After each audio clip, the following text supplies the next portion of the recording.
Hello guys and welcome back to MS Tech Tutorials, and in today's video I'm going to be explaining how to get power rolls in in-game for Roblox.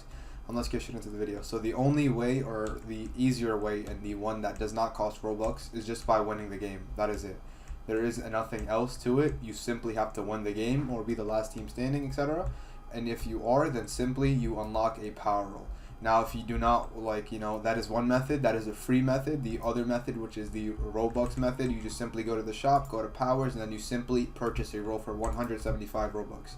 That is it. Those are the only two ways to unlock power rolls. And then, yeah, you can also go to the AFK world, but you will get a free power roll every 6 hours. So that is also something to keep in mind. But again, the more common way, I guess, is by simply winning a game. And yeah, that is basically it.